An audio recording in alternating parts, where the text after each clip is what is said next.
Hi, welcome to another episode of Pivot. Today we have a very special guest. She has spent her career interviewing over 1,000 A-list celebrities. She is an Emmy Award-winning journalist, and her life has many pivotal moments.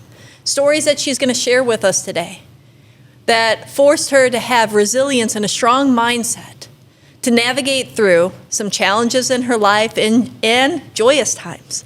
And I'm so grateful to have Reba Merrill with us today.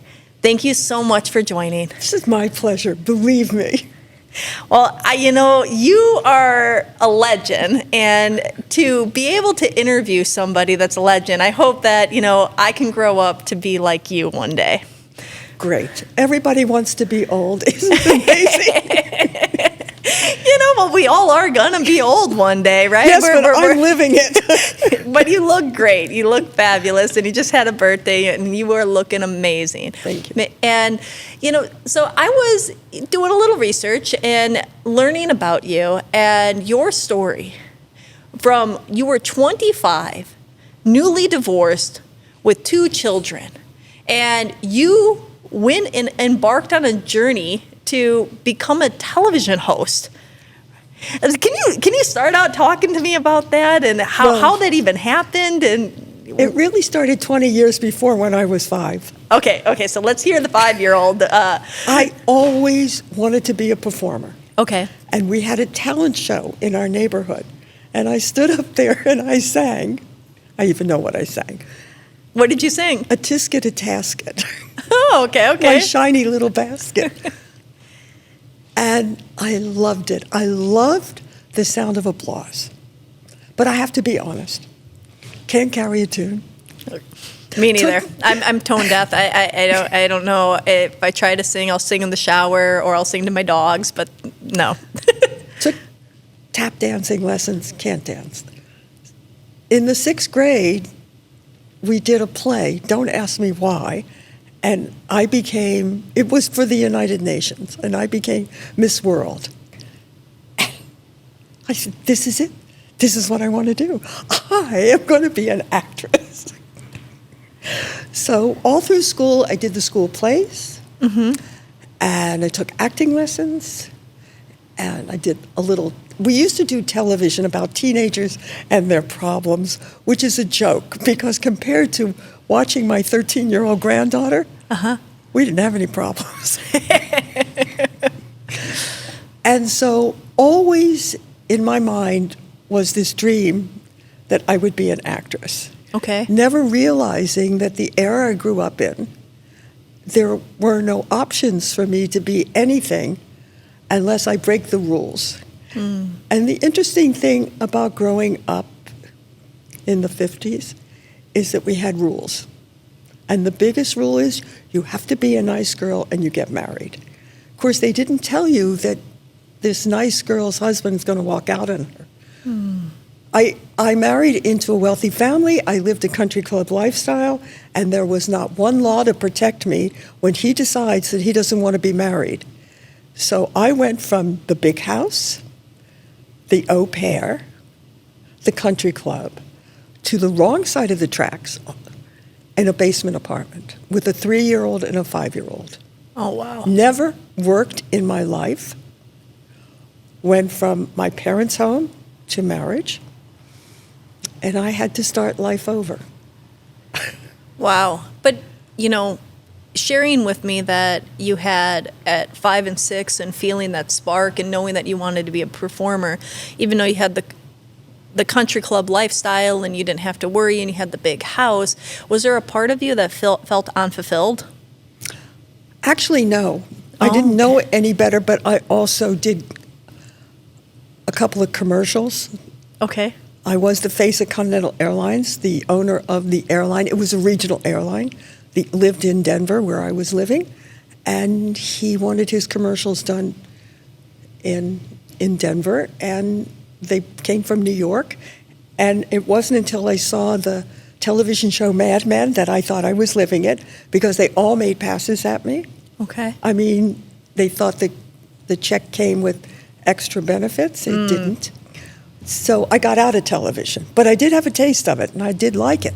but I got out of it because emotionally I couldn't handle it. So I did pack it away, and I stayed packed away for a long time. After the divorce, it took me 4 years to find somebody that not only loved me, but loved my daughters equally. Because being a single mother in the 60s was no big deal. Single mother that was poor was no big deal. Now, nobody holds that against any woman that's trying to make a better life for herself and her children. So I get married. I have a husband that now says, finish college, go back to school. And I said, only if you take me away from from all that stuff. And he did, a lot.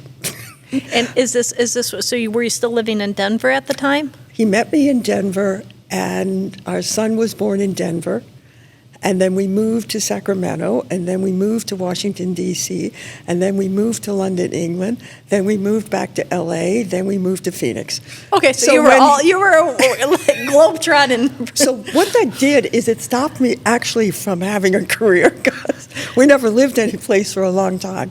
But what was interesting when I do go to Sacramento with this new baby, I go back to school, and when I tell it, it sounds like I'm living like a made-up life, but somebody in my class came up to me one day and she said, I'm the star of the JCPenney commercials here, and I need a next-door neighbor to show the specials. I did nothing. I smiled. And they paid me, and I got to buy Christmas presents. This is the career. And when she left, they gave me the whole big job, and I loved it till we moved because my husband switched jobs. Okay. So we started again. And then I did nothing. I did nothing while we were in Washington, except I was offered a talk show, but then as soon as they offered it to me, because we were only there a year, he gets transferred to London. And I said, I'd much rather go live in London. And I don't know why, I never thought that I wouldn't get something. So maybe that's why I wasn't. But it was always like kind of circled around Yes, you, right? it was all around. From the airlines to the JCPenney to being offered this talk. But nothing happened. But Okay. I just was. And you weren't seeking it out. It was just kind of like. No, because I'm embarrassed to tell you, but in our spelling in school, we never had the word career, which I thought was really interesting. I went back and looked. Is that was never a word that we had to spell or even know about. Women were really, when I was growing up, really separate. And I mean, like today, okay, my parents never thought to say to me, you can do anything you want. What my mother said, be a good girl and get married. Yeah. That was the word. Okay, so let's just pick up, because I want to get to that was the first pivot, that I had to figure out how to take care of my children and myself. And because I was a socialite, I got a job as a store model. And that lasted for 9 months until I had a hernia. And so that stopped. And then I got a job as PR. And I just held on till I married somebody. And never looking for a career. Never. It was definitely not only packed away, but definitely in the attic. And what was going on in your mindset, right, during that time? Survival. Survival. So it was I made deals. I made a deal with my hairdresser. If you do my hair for free, you can use me in hair shows. I want to share this story because I think it symbolized how I survived, and actually my children and I laughed over it, is that we would go to a Mexican restaurant and children ate free, and I had a big bag, and the burritos came wrapped in saran wrap, and we would go through and just get burritos, and I would fill up the bag. You have to understand something. We didn't have microwaves. We ate them cold. And that's how we survived. But think about that mindset. I'm a firm believer that all of the things that we go through really are there to serve us in some way. That resilience, that thinking outside of the box, that being thrifty, that finding solutions, right? It made you be able to navigate anything. It did. So I had an interesting marriage. Okay. My husband went to Dartmouth, among other places. He also went to Johns Hopkins School of International Relations, and I went to the University of Colorado. Not much.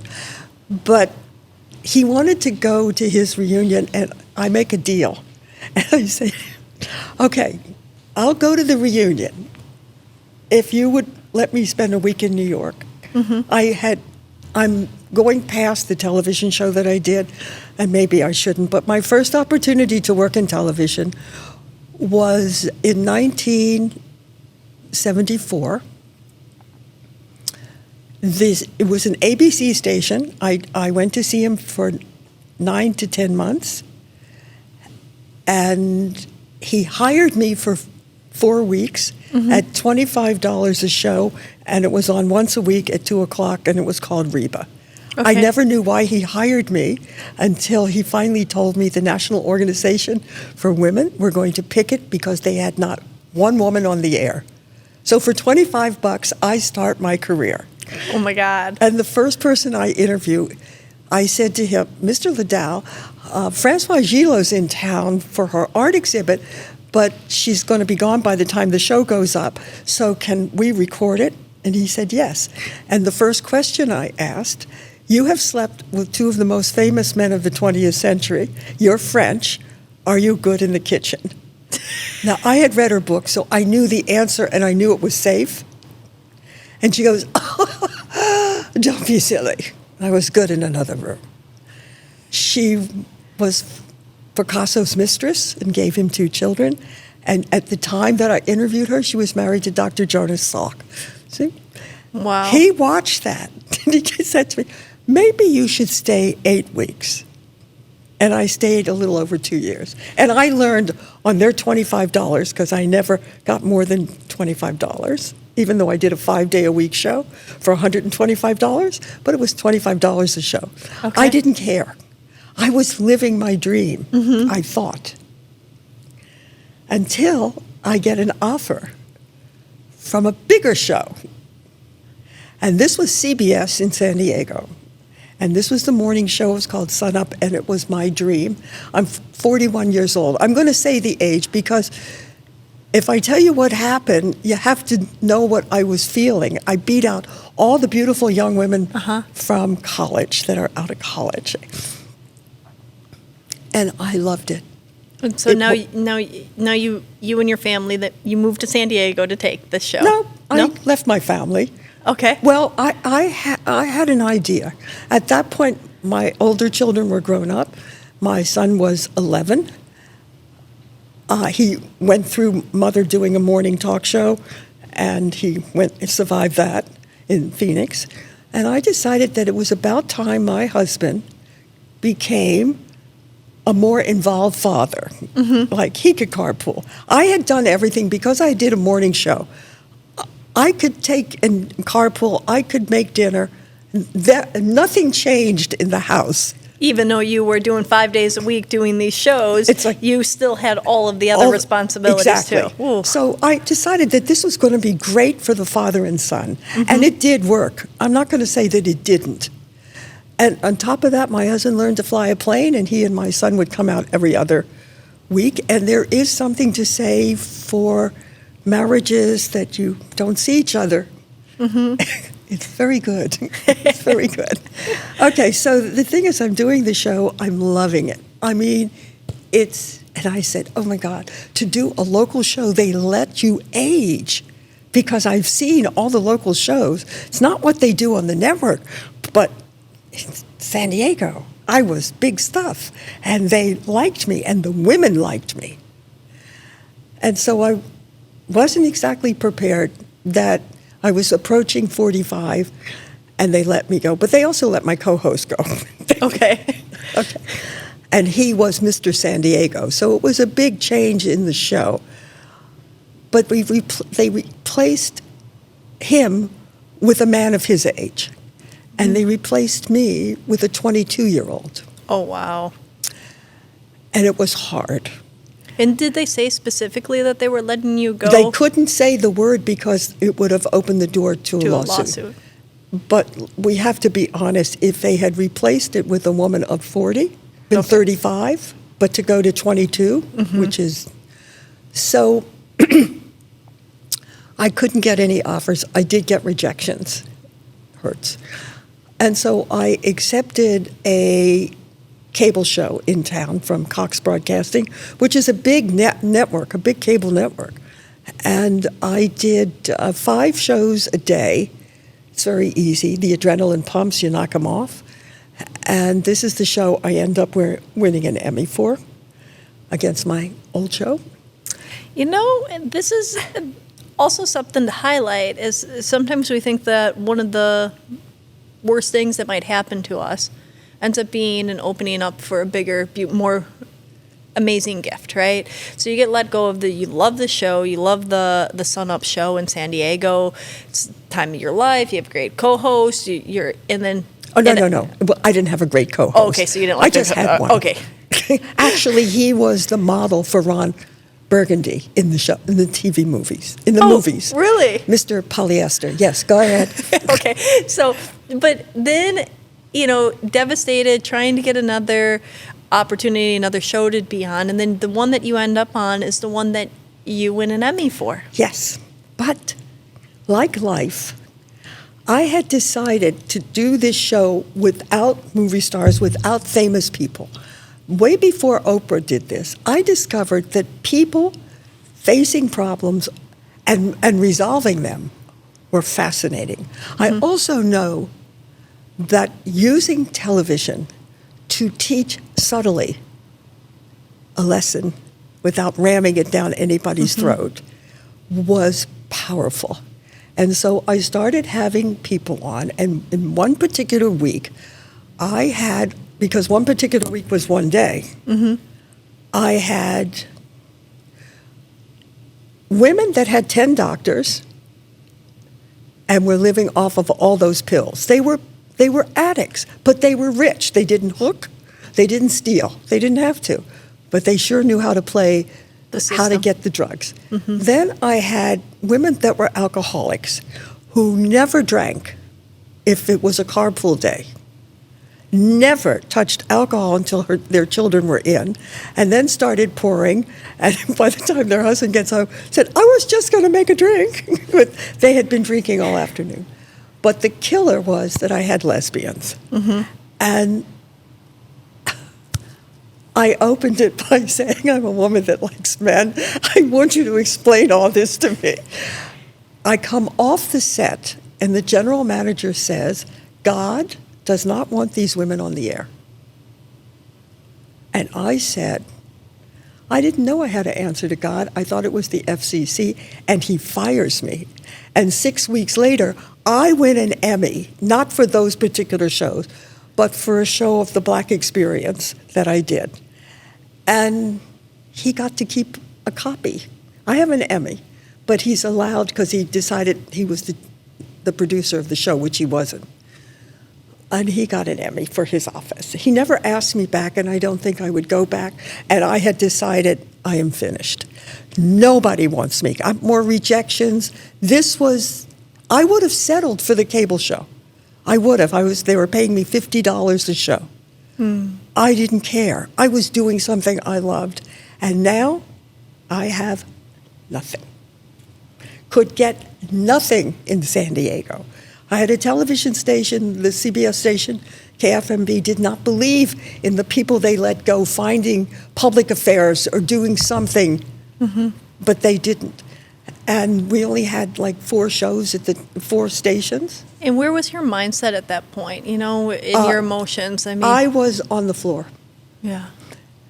I was really 45 now, because I did that show for nearly a year. Is this when maybe some of that sugar that you've spoken about, that you had but a sugar? didn't enter it then. I was still a television babe. Okay. I watched everything. Nope. I was miserable. I tried to get a job doing PR. The Old Globe called and said, you're famous, would you come and be our raffle lady? I mean, that's what I was offered. And I don't want to cry, but I really, really couldn't deal with it. I didn't eat over it, and I'm not a drinker, so I didn't. Yeah. I just became, because I was alone, numb. Because my son was in boarding school because it was the best school we could find for him Yeah. when we moved from Phoenix to San Diego. And I did nothing. It was like I turned a lock and just did nothing. And then How long did that period last? I think it lasted a year because I tried things. I tried to do PR, and I just couldn't do it. I couldn't connect, and my heart wasn't in it, and so I did nothing. And my husband was supporting me. We lived in a penthouse on the beach in San Diego, and occasionally people would know who I am because I was on the air there 3 years. And so one day, I get up, and I had this great mirror, not floor to ceiling or anything, but a framed mirror. Mm-hmm. And I said, you got to do something with your life. What is it that you can really do well? And cut the crap. Don't give me all these things you think you can do well. Get to the exactly what can you do well. And I said, I'm a good interviewer. And so what do you think you're going to do with it? Nobody wants you, because I'd had more rejections. Yeah. And so I said, I think I'll go to LA because they're just starting to do off-camera interviews. I had seen one. That will translate that the rest of the world saw it as the extras you were going to get on your VHS. That they were going on film sets for the first time and doing interviews and showing how they make the movies. I said, okay, that's perfect for me. So it was interesting about that CBS show. They used it. The studios used that show. I'm going to go back because it's the 70s, to send their famous people down, especially around Oscar time, Okay. to do a live show. Movie stars do not like to be interviewed, and movie stars really don't like to do live interviews. They like to read, or Meryl Streep told me the best. She says, I'm happiest wrapped in a world of fiction. She likes somebody else's words. But they used that show. So before they sent them to New York to do the Tonight Show, the Today Show, Good Morning America, or whatever, because all the live television was coming out of New York. There was no Entertainment Tonight. This is how it existed. So, okay, I decided I'll go up to LA. In the process, I had met a man. His name is Milton Rich. He lived in New York. He was what you would call a press agent. We would call him a publicist today. Okay. And he was in charge of bringing the famous people that he was going to be with them in New York. So he would come out to LA. They'd get used to him because these were Hollywood people and big people. And so he was in his 70s. I was in my 40s. And he looked at me like a daughter. It was really nice, because I had never met anybody that knew all the people he knew. And I called him up. I don't know where the courage came from, and that I have to admit. But I felt safe talking to him. He's in New York. I said, Milton, I want to come to LA, and I don't have a place to live, and I'm looking for a job. And he's got me a place to live. I'm going to throw something in. My husband did not want me to go. He said, it's enough. You've done 4 TV shows. You've won an Emmy. What more is there? And I will answer that. There was something inside of me that didn't feel finished. I can't describe it to say, except that I felt it. Yeah. Didn't have a name. Just. Yeah, and it came out that day in the mirror when you were looking at yourself in the mirror and you're saying, what do I do? Because this can't be it, right? And it's important to highlight how, regardless of where the courage came from, to take the action and take the courage. Like, somebody can say no. Somebody can say, I can't help you. A lot of people had already said no. Yeah, and you might as well try. Wait, you should say, and somebody could say yes. And yes, exactly. And they did. And Milton said yes. Let me tell you what happened. Okay. So he gets me a place to live, and he gets me a job interview at a major, quote, studio, which will remain nameless as I tell you this story. I met with the head of a division who was just starting to do this, what we would call the behind the scenes on, and he looked at my reel, because the guy from New York, Milton, sent him one of his stars that he had. And he showed me what they were doing, because this was brand new. And we do this and we do that and we do whatever. And he said, I have to go to a meeting. Can I take you to dinner? I will bring a list of all the films, pre-production, post-production, and in production now. And I said, okay. And so we went, and I have no idea where I went, except it was Beverly Hills, and it was obviously very expensive. I had not lived in LA, so I didn't know where I was. Yeah. And we get through the meal, and dessert's coming, and he said, here, this is everything. And he says, what do you think you could do? I said, I could do about 4 films. He said, great. All you have to do is go down on me 3 times a week. That's the pivot. Wow. Okay, I got in the car. I laugh. I thought it was a joke. I'm going to be honest. Ooh, I was 47 by then. Why would anybody ask a 47-year-old when they have starlets running around this town that are gorgeous? Called my husband. Well, I got back to where I was living, because the thing is, I don't think we even had a cell phone then. Yeah. I called my husband. I said, you won't believe this. This is like a Hollywood movie. This big shot guy, this is what he said to me. And so I didn't pay any attention to it. He calls a week later, and it was like code. Are you planning to work at the studio? And I said no. And his greatest pleasure was to see if he could destroy me. He blackballed me from there, but he had a lot of friends in the industry, and I would get jobs and I would lose jobs within 3 days after he would call. He would call them and make sure that you didn't. Away. And so. Wow, this guy. So I go back to the guy in New York, and I tell him what happens. You know something? When something terrible happens to you and somebody tried to help you, they really want to help you. He said, what can I do? I said, Milton, I know this is a lot to ask, but do you happen to could you get me into another studio? We had 7 at the time. And he does. He gets me into Fox. Now, this is not like Fox today, where they just about rip your car apart to see underneath, on top. And this was the old days. Your name was at the gate, you go in. He says, what do you want? And here comes the pivot. I said, I want a room for 5 days. I want to book at television stations, and I want a free phone. And that's what changes my life. Where it came from was that I realized that nobody was going to want me. But Reba, who had 10 television stations who would play her interview, then I was worth something to a studio or a production company. I got through in 5 days, and I had 55 stations. And I knew, and I shouldn't say I know, it was here. It was in my head that this was going to work. I had said, and they were all big affiliate stations. I did not go for Channel 93. I didn't even go for Channel 34. I only went for ABC, CBS, and NBC. And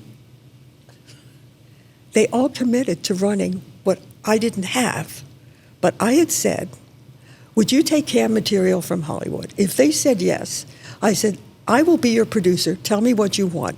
And it didn't matter whether I was in New York or I was in Chicago or I was in Des Moines. We'll take the hype, translate it. Movie stars only come out when they have something to sell. If you humanize it. I did a talk show. I know how to schmooze. Ooh. So they told me what to do. I'm not telling you I'm that smart. They told me what to do. But then I had to figure out how to get somebody to look at all I put together, give me a job. So the first person I went to was somebody that I did know, and we did a project with Dee Wallace. Actually, it was the movie Cujo. If you don't know it, it's about the dog that ate people. But I sent it out, and they went crazy, meeting the television stations, because I was speaking their language. I should have said this. When the guy at the studio showed me what they were doing, they didn't understand their end user. That's what inspired me. I was the end user. I was the little nothing on a local talk show. My producer was going to tell me whether we were going to use this canned material or not.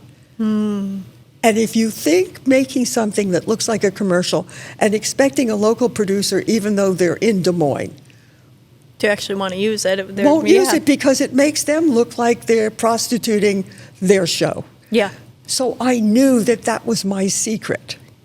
So I did that show. The money came in, and he kept 90%. We were supposed to do 50-50, so I left. I took the master, I left. I went, and I found another man, asked him for help, because networking in those days... Look at the resilience here. Well, because I knew I had something. After that first piece went out, and with the little postcards, and they said, "This is the greatest thing that's ever happened. Send us everything." I wasn't going to lose it. I knew they had proven that what was here could work. So networking in those days, you didn't have to pay $200 to go and meet somebody that could help you. So I started networking. I met this man. He said, "No, I can't help you, but Arthur can." I tell this story because I go over to see Arthur in a rocking chair. He's 80. He couldn't look at my work because it was all done on a master. I had a 1-inch master. But he looked at the postcards, and he looked at the list of television stations. And he was in the marketing business. He makes one phone call, one, in front of me. He said, "Take a look at this girl." Oh, by the way, I was still a girl. That's how they talked. And I go down. This guy was the president of the largest trailer house, which is where they make all the commercials for films. He could look at my work. He looked at my list. He looked at my postcards. And he says to me, "I have one more shooting day with Robert Redford on The Natural. Why don't you come and ask your little interview?" And I did. The Natural was all about baseball, and Robert Redford had a scholarship to the University of Colorado for baseball. I knew that. And so I opened it at the end. I should have said this. I just want to tell you, I've never been on a film set. So I wore high heels, boots, a silk dress. And by the time I sat down at the end of his shooting day, why should they stop for me? This hurt. My feet were killing me, and my dress was wrinkled. But the minute I sat in the chair and I smiled, and the adrenaline started pumping, I said, "Where'd you like to drink? Tulagis or the Sink?" Those were the two places we went. He laughed. And I realized that moment was mine. I made him comfortable. And he tells a story, a personal story about him and his father playing catch. And if he was bad in school, not that day, because that day was just the two of them. And no matter what happened to him, his father it was a perfect day. And so when the film comes out and I get to cut the piece, that scene of him talking personally, there was a scene in the movie which I had no way of knowing. They did not give me a script or anything. I just out of my head. But then I never heard from the guy again that gave me, until he called me and he said, "Go to Malibu and interview Paul Newman." You're like, okay. And I knew that something good was going to happen to me. And that's my pivot. So when I went looking for a job, I'll just translate, I ended up running a company. I didn't look to run a company. Yeah. It just happened because it was just me. And you listened to yourself, and you knew that what did you want to do? And you had that moment of realization. I would say that moment looking in that mirror and saying, what are you good at? Your life is going to continue, and you're unfulfilled, basically, in a way. What do you have inside of you? What is the one thing that you're good at? And you asked yourself, and you were real with yourself, honest with yourself. And the answer that you got was, I'm an amazing interviewer. And that seed was planted inside of you, that knowing that was unshakable, that gave you the confidence to pick up the phone, to ask for assistance, to ask for help and support. But that's hard. I'm going to tell you, it was not easy. No. But he was in New York. I have to admit that I think in looking back, because it was a telephone conversation and I didn't have to look at anybody. Yeah. But you knew, and you had so many rejections. But that's the thing that, to translate to the audience, that, sometimes we know what's in our heart. You knew at 5 years old that you were meant to perform. You were meant to be featured. You had a skill to entertain. Whether it was you acting out a story or whether you were pulling a story out of another person, right? And that seed was there. And you shoved it away for a little bit. You did what society said you should do, get married, find a husband, do this path. But that was inside of you. And no matter how life ended up unfolding, you kept on coming back to that. But I have to tell you that this is not a fairy tale story. Oh, nobody's life is a fairy tale story. I loved what I was doing. I started getting movies to work on and going on film sets and interviewing really interesting, famous people. I didn't come from a wealthy family. My husband always made a very good living. Hollywood pays you in monopoly money, not real money. I'd never made money like this in my life, and I never did it for money. I did it for the passion, and I didn't know how to deal with it. And I'm going to tell you that this wasn't exactly a pivot, but it was something I was living with, is that they're going to find out that I'm a fraud, because the stars that day liked me. I was lucky. That's why the interview was so good. Never saying, come on, you know what you know how to do. I couldn't do that. And also, this is my favorite made-up expression, I had a taste of the honey. That's the money coming in. And I didn't want to give it up. And I knew they were going to find out that I wasn't good enough. And so I got scared. Yeah. I became my own enemy. I became the sabotager of a life that I fought to get. Yeah. So That's what happens when fear starts to creep in, right? You start to put something on a pedestal, and then you realize that there's something to lose, and you start to fear the loss of it. So what did I do? I added sugar. This is where the sugar comes in. The truth of the matter is that I don't drink. I never walked into a bar alone in my life, and I don't sit home alone and drink. But when you're scared, when I realized I was scared and I needed something.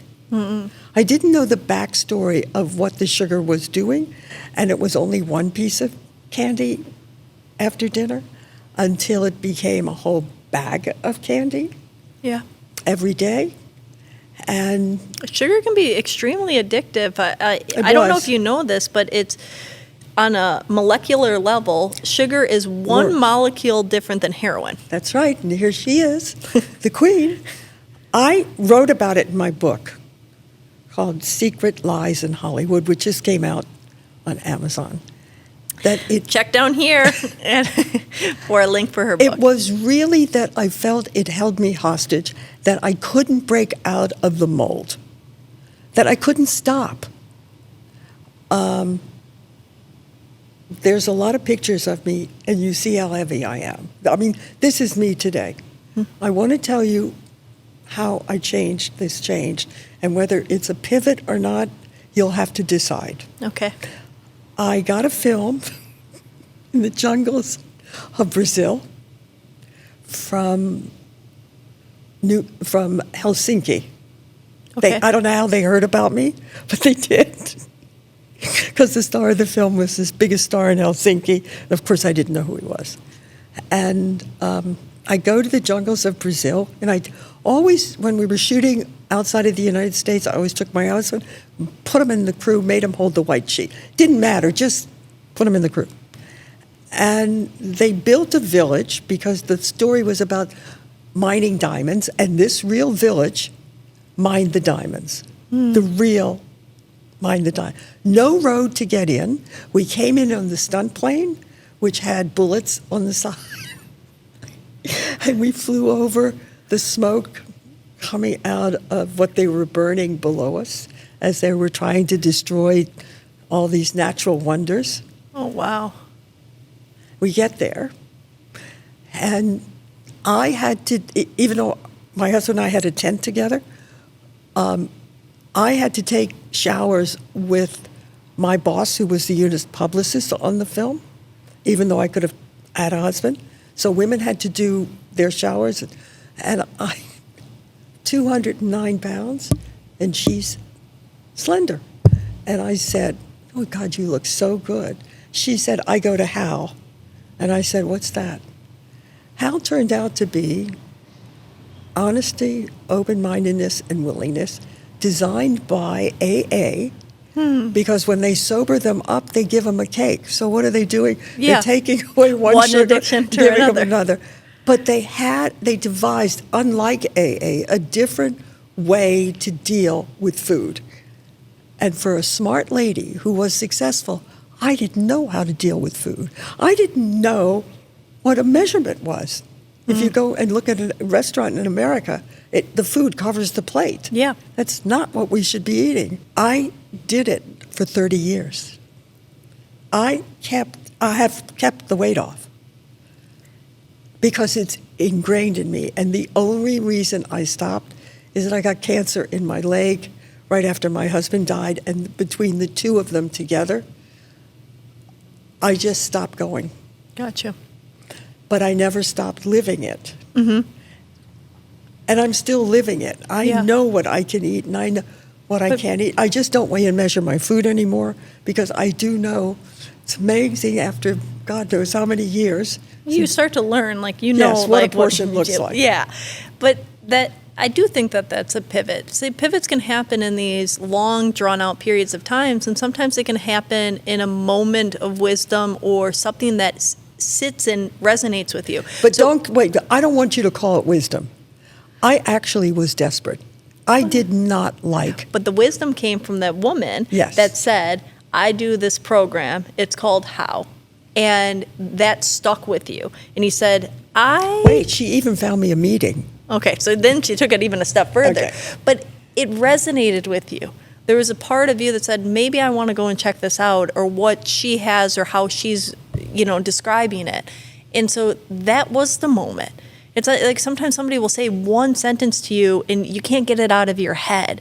You don't know why you keep on going back to that thought or that image or that scene in a movie or whatnot, but it resonates so deeply that it transforms you. And that's what happened that moment taking a shower. And so I think that was an extreme pivot. It changed your whole trajectory of your health and your life. It really, I do believe it changed my health. Yeah. And actually, it wasn't bad for my vanity either. Yeah. Because I had never actually eaten 3 meals a day and lost weight. And the first month, I still know I lost 11 pounds. And I know 11 pounds on a 200-pound broad is not much, but it was like a monument that I proved that I could do this. Yeah. And I did. I also had another thing at the same time, which was a really hard time in 18 I felt like the 1800s. In 1989, is that I had just about lost my company, which was really successful. My mother called me in 88 and said, the cancer has gone to my brain and I have 6 months to live. And in any mother-daughter relationship, there were things generational that was really, my mother lived at Dalton Abbey, okay? She lived by different rules than I did. I mean, she never said I was proud of you, but she tells the whole world. She just never bothered to tell me. And so I went to a therapist and I said, how do I ask some questions to my mother whom I know is dying? And she said exactly that. I know you're dying. This is what I need. Wow. Good God. Talk about hard. I could interview Meryl Streep. It was easier than that. But the thing is that I did. And we resolved everything. And what's interesting, this is before I found out about Hal, is that we bonded over sugar. My mother, who never ate anything fattening in her life, who was slender, always, only was living on sugar, knowing she was going to die. I guess to make up for all the years that she never had anything she liked to eat. And isn't that, I dealt with her death easier than my sister, who lived there, who washed her clothes, who cooked her dinners, who took her to the doctor's appointment, but she didn't talk to her. Yeah. We talked out what I felt I didn't get. Yeah. And I do believe that that was part of the pieces, like I'm a puzzle, falling into place. Yeah. Because when my daughter says to me, where did the drive come from? I'm going to tell you. It came from my mother. I'll show you I'm more than just somebody who can get married. Mm-hmm. Yeah. And she heard me say that to her. And that's where our wounds become, the things that hurt us the most become the things that we love the most or that propel us, right? And so you had this wound from your mother, and that propelled this amazing career that you had. I'm really surprised it was amazing. But full circle, the career that you had and your skills that you developed over decades of doing interviews all over the world with some of the most famous people gave you the skill set to have the most impactful interview sequence of your life, the one that you had with your mother. Exactly. You know? And also, it was the hardest, too. Yeah. I told you, it was easier to interview Meryl Streep. Oops, sorry. I had an opportunity because of, writing the book. And I don't go into the Hollywood years, I just get me there. Mm-hmm. And then give you a few tidbits about people that now I can talk about because I'm not working. In case you didn't notice, I am retired. But the thing is that I saw a pattern about a woman who never knew that dreams could come true. It just was for other people. Mm. It wasn't for somebody like me who lived in Baltimore with the white steps and was expected to get married and stay married like my parents for the rest of my life, to end up to have this career. I only have one word to say. I'm grateful. I'm grateful that that little girl at 5 actually got to see her dreams come true. Yeah. Took her a while, but she did. And that's the important part, that it did. So many people, they don't. They don't listen. They don't have that moment in the mirror where they look at themselves and they're honest and raw after a year of going through depression and feeling lost. And then to have the courage to take action. But you know something? We all have it. Mm-hmm. If we're willing to face what scares us. Yeah. What's the worst thing? It was the no. Yeah. And what is the easiest thing? And I have to tell you about that first television show, the $25 one. Do you know what he said to me and why I kept going? And I guess he didn't even realize. Everybody else said no to me in Phoenix. He said, not yet. Have you ever looked at a yet? I looked at my yet. And look at it. It's Y-E, drop the T, look what's right before it, an S. I like that. Yeah. Yet to yes. I hope you don't, I'm not crazy. No, I love it. 10 months of not yet. But you held on to hope. You held on to possibility. And that was the seed. Well, it was the yet. Yeah. To me, the yet was not an absolute no. CBS said no, NBC said no, PBS said no, and Meredith said no. So there were only 5 stations. As you can tell, I am a woman of a certain age, And this is how I grew up because we were treated differently. We had to live by the rules, and it wasn't until much later in my life that things started to change for women. And I just want to say this. Every time I meet a woman, like you, Christine, and I see that they're doing what they want to do, and doors have opened, it fills me with love. And a lot of times I cry over it from happiness to see women getting what I was not allowed to get. Yeah. But you've helped But I got forge it. that path. Yeah. So because of women like you, other women can start to have that opportunity. Nobody knows who I am. In fact, I was nicknamed the Hollywood Secret. The studios did not want anybody to know what I was doing because what I was doing was a commercial that looked like a Barbara Walters interview. I was able to mix the hard sell, with the soft. So that's why there's so many clips where you're not in the I was watching some of your old clips and you're not in the interview, some of them. Well, should we tell them why? Oh, I don't know. My daughter is here today. She decided to get rid of my tapes because she said we had too many. No, but there are some. If you really dig, there are some. I found some, but the thing is that you hear me. And you know that whatever they say, I didn't make them say it, but I set them up to say it.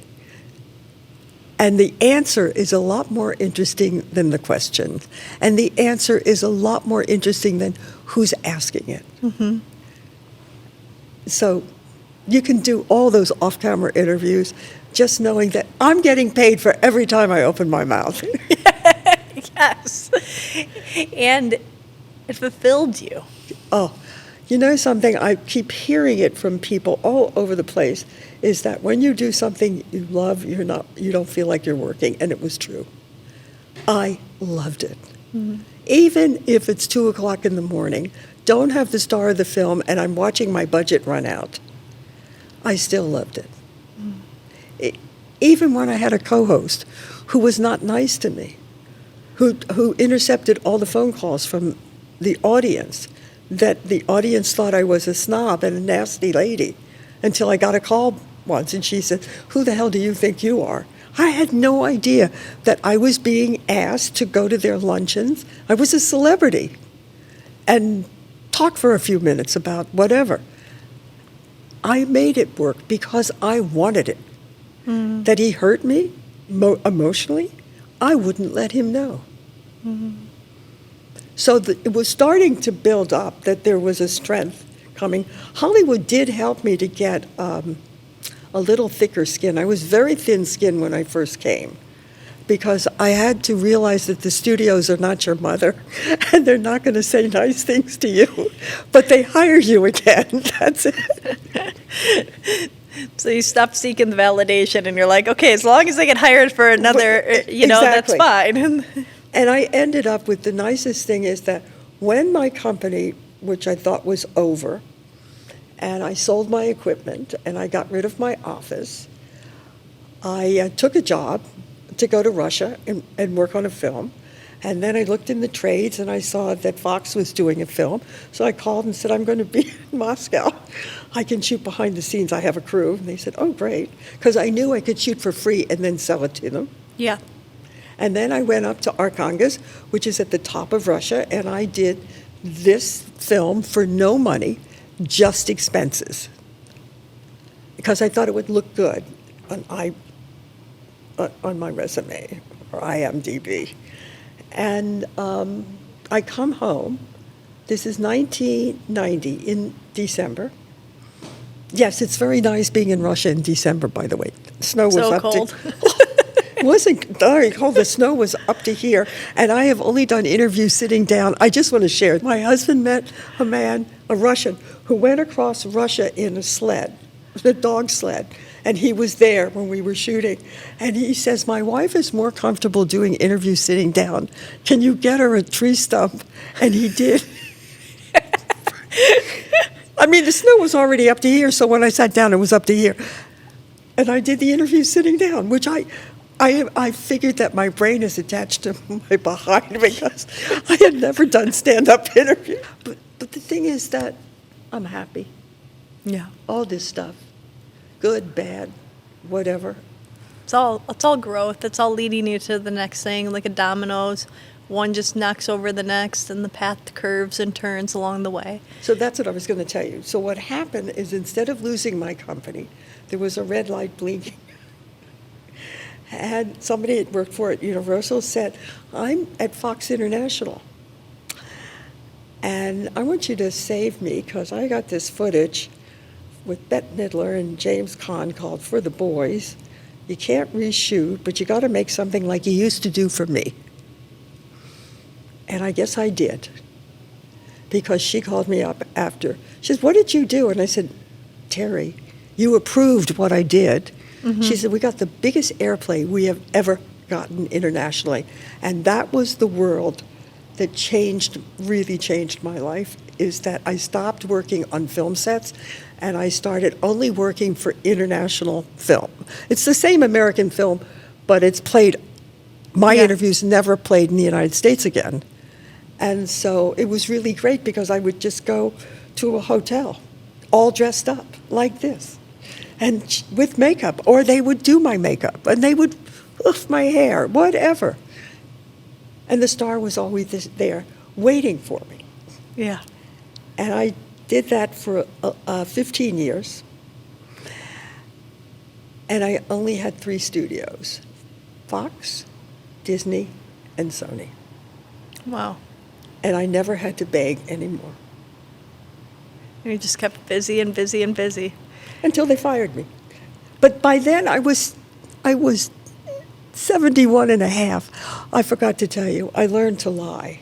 I learned to lie about my age. Mm. I never told it again.